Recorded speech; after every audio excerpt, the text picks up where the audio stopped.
ಅವ್ರಿಗೆ ರಾಮ, ಸೀತೆ, ಆಂಜನೇಯ ಇವೆಲ್ಲ ಟೂರಿಂಗ್ ಟ್ಯಾಕಿಸ್ ಬೊಂಬೆಗಳ ತರ ಕಾಣ್ತಾ ಇದೆ ಅವ್ರಿಗೆ. ಕಾಂಗ್ರೆಸ್ ಇಂದ ಇನ್ನೇನು ಬಯಸಕ್ ಸಾಧ್ಯ? ಹಿಂದೆ ರಾಮ ಜನ್ಮಭೂಮಿ ಹೋರಾಟದ ಕೇಸು ಕೋರ್ಟಲ್ಲಿ ಬಂದಾಗ ರಾಮ ಒಬ್ಬ ಕಾಲ್ಪನಿಕ ವ್ಯಕ್ತಿ, ರಾಮಾಯಣ ಒಂದು ಕತೆ ಕಾದಂಬರಿ, ರಾಮ ಹುಟ್ಟಿದಕ್ಕೆ ಬರ್ತ್ ಸರ್ಟಿಫಿಕೇಟ್ ಇದೆಯಾ ಇವೆಲ್ಲ ಕೇಳದಂತವರು ಕಾಂಗ್ರೆಸ್ ಅವರೇ. ಹಿಂದೆ ಸೋಮನಾಥ ದೇವಾಲಯನೂ ಕೂಡ ಈ ಮತಾಂಧ ಮುಸ್ಲಿಮರು ಹೊಡೆದಾಕಿದ್ರು. ಅವತ್ತು ಅಯೋಧ್ಯೆ ಮಂದಿರನ ಹೆಂಗ್ ಹೊಡೆದಾಕಿದ್ರು, ಗುಜರಾತ್ ಅಲ್ಲೂ ಹಂಗೆ ಹೊಡೆದಾಕಿದ್ರು. ಆಗ ಅಲ್ಲಿ ಗುಜರಾತ್ ಅವರೇ ಆದಂತ ಸರ್ದಾರ್ ವಲ್ಲಭಾಯ್ ಪಟೇಲ್ ಅವರು ಅದನ್ನ ಪುನಶ್ಚೇತನ ಮಾಡಿ ಭವ್ಯ ಮಂದಿರವನ್ನ ಆ ಕಾಲದಲ್ಲೇ ಕಟ್ಟಿದ್ರು. ಅದರ ಉದ್ಘಾಟನೆಗೆ ಪ್ರಧಾನಮಂತ್ರಿಗಳು ಹೋಗ್ಲಿಲ್ಲ.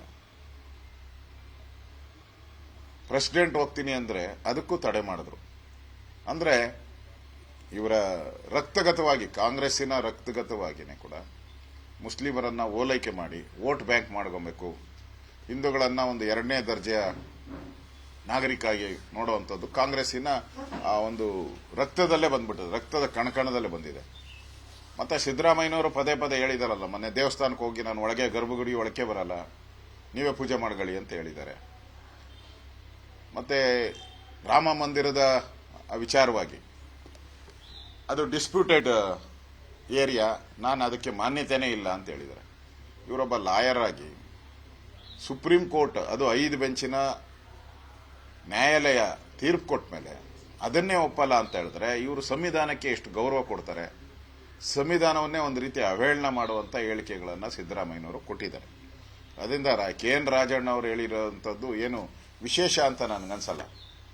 ಅವರು ರಾಮ ಇರ್ಬೋದು, ಸೀತೆ ಇರ್ಬೋದು, ಆಂಜನೇಯ ಇರ್ಬೋದು, ಇದನ್ನ ಆಟದ ಗೊಂಬೆ ಅನ್ನೋ ರೀತಿ ಅವ್ರು ಮಾತಾಡಿದ್ರೆ ದೇವರೇ ಅವರಿಗೆ, ಅಲ್ಲಿನ ಜನ ದೇವರೇ ಅವರಿಗೆ ಬುದ್ಧಿ ಕಲಿಸ್ತಾನೆ. ಈ ತರ ಹೇಳಿಕೆಯನ್ನ ಕೊಡೋದ್ರಿಂದ ರಾಮ ಮಂದಿರದ ಇಶ್ಯೂ ಏನಿದೆ ಅದರ ಘನತೆ ಏನು ಕಡಿಮೆ ಆಗಲ್ಲ.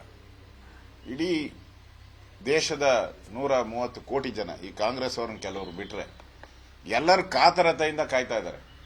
ಕಾತರತೆಯಿಂದ ರಾಮನ ದರ್ಶನವನ್ನ ಪಡೆಯುವಂಥದ್ದಕ್ಕೆ ಯಾವಾಗ ಉದ್ಘಾಟನೆ ಮುಗಿಯುತ್ತೋ, ಯಾವಾಗ ಅದು ಓಪನ್ ಆಗುತ್ತೋ ನಾವೆಲ್ಲ ಹೋಗ್ಬೇಕು ಅಂತ ಎಲ್ಲರೂ ಕಾಯ್ತಾ ಇದ್ದಾರೆ. ಅಂಥದ್ರಲ್ಲಿ ಈ ಒಂದು ದುರಾಂಕಾರದ ಹೇಳಿಕೆ, ರಾಜಣ್ಣ ಅವರ ದುರಾಂಕಾರದ ಹೇಳಿಕೆ, ಇದು ರಾಮನಿಗೆ ಈ ತರದ ಅವಮಾನವನ್ನ ಗೊಂಬೆಗೆ ಹೋಲಿಕೆ. ಯಾಕಂದ್ರೆ ಅಲ್ಲಿ ಹೋಗಿದ್ದ, ನಾನು ಹೋಗಿದ್ದೆ ಅಯೋಧ್ಯೆ ಕರಸೇವೆಯಲ್ಲಿ, ನಾನು ಕೂಡ ಪಾಲ್ಗೊಂಡಿದ್ದೀನಿ. 21 ದಿನ ಅಲ್ಲಿದ್ದೆ. ನಾನು ದರ್ಶನ ಮಾಡಿ ಬಂದಿದ್ದೀನಿ ಅಲ್ಲಿ ಹೋದಾಗ. ಹಾಗಾದ್ರೆ ಪೂರಿ ಜಗನ್ನಾಥ ದೇವಾಲಯ ಇದೆಯಲ್ಲ, ಅಲ್ಲೂ ಕೂಡ ಕಟ್ಗೆಯಲ್ಲೇ ಮಾಡೋದು ದೇವ್ರನ್ನ. ಅವ್ರಿಗೆ ಗೊತ್ತಿದೆಯಾ ಕೇಳಿ. ಇದಕ್ಕೆ ಕೋಟ್ಯಾಂತರ ಜನ ಹೋಗ್ತಾರೆ, ಆ ಮೆರವಣಿಗೆಗೆ ಕೋಟ್ಯಾಂತರ ಜನ. ಅದಕ್ಕೆ ವಿಶೇಷವಾದಂತ ಒಂದು ಮರದ ಒಂದು ವಿಗ್ರಹವನ್ನ ಪೂರಿ ಜಗನ್ನಾಥದಲ್ಲಿ ಮಾಡ್ತಾರೆ.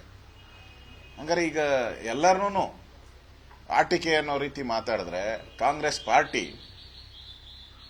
ಮುಂದಿನ ದಿನಗಳಲ್ಲಿ ಈ ಮಕ್ಕಳಾಡೋ ಪಾರ್ಟಿ ಆಗೋತತ್ತೆ. ಚೈಲ್ಡಿಶ್ ಮನೋಭಾವ ಕಾಂಗ್ರೆಸ್ ಅವ್ರ ಪಾರ್ಟಿನೂ ಮಕ್ಕಳಾಟದ ಪಾರ್ಟಿ ಆಗೋತತ್ತೆ. ಯಾರಿಗೂ ಗೌರವ, ಘನತೆ, ಮಾತಾಡಬೇಕಾದ್ರೆ ಯಾವ ಬಗ್ಗೆ ಮಾತಾಡ್ತಾ ಇದ್ದೀನಿ, ಮಾತಾಡಬೇಕಾದ್ರೆ ದೇವರ ಬಗ್ಗೆ, ಧರ್ಮದ ಬಗ್ಗೆ ಮಾತಾಡುವಂತ ಸಂದರ್ಭದಲ್ಲಿ ನಾಲಿಗೆ ಹಿಡಿತಾ ಇರಬೇಕು. ಆ ಹಿಡಿತವನ್ನ ತಪ್ಪಿ ಕಾಂಗ್ರೆಸ್ ಅವರು ಮಾಡ್ತಾ ಇದ್ದಾರೆ. ಇದು ರಾಮನಿಗೆ ಈ ತರದ ರಾಮ ಸೀತೆಯಲ್ಲಿ ಇರುವಂತದ್ದು, ಲಕ್ಷ್ಮಣ ಇರುವಂತದ್ದು, ಆಂಜನೇಯ ಎಲ್ಲಿ ನೋಡಿದ್ರೆ ಆಂಜನೇಯನ ಧ್ವಜಗಳು ಕಾಣ್ತಾ ಇದೆ. ಅಂತದ್ರ ಬಗ್ಗೆ ಕೀಳಾಗಿ ಈ ತರ ಮಾತಾಡುವಂಥದ್ದು ಕಾಂಗ್ರೆಸ್ಸಿನ ಅವನತಿಗೆ ಮುಂದಿನ ದಿನಗಳಲ್ಲಿ ಇದು ಒಂದು ಕಲ್ಲು ಹಾಕಿದ್ದಾರೆ. ಇವತ್ತು ಬೊಂಬೆ ಅಂದ್ಬಿಟ್ಟು ಒಂದು ಕಲ್ಲು ಹಾಕಿದ್ದಾರೆ. ಈ ಕಲ್ಲು ಮುಂದಿನ ದಿನಗಳಲ್ಲಿ ಕಾಂಗ್ರೆಸ್ ಪಾರ್ಟಿಯ ಮರಣಾಂತಿಕ ಕಲ್ಲಾಗ್ತೈತೆ. ಕಾಂಗ್ರೆಸ್ ಪಾರ್ಟಿಯ ಮರಣಾಂತಿಕ ಕಲ್ಲಾಗ್ತೈತೆ. ಬೊಂಬೆ ಹವೇಳನ ಮಾಡಿರುವಂಥದ್ದು ಮುಂದೆ ಕಾಂಗ್ರೆಸ್ ಇದಕ್ಕೆ ಉತ್ತರ ಕೊಡಕ್ಕೆ ಅವ್ರ ಜನ್ಮದಲ್ಲೇ ಸಾಧ್ಯ ಇಲ್ಲ. ಅಷ್ಟು ದೊಡ್ಡ ಪೆಟ್ಟನ್ನ ಈ ಹೇಳಿಕೆ ಕಾಂಗ್ರೆಸ್ ನಾಯಕರು ಇದನ್ನ ಸಮರ್ಥನೆ ಮಾಡಿದ್ರೆ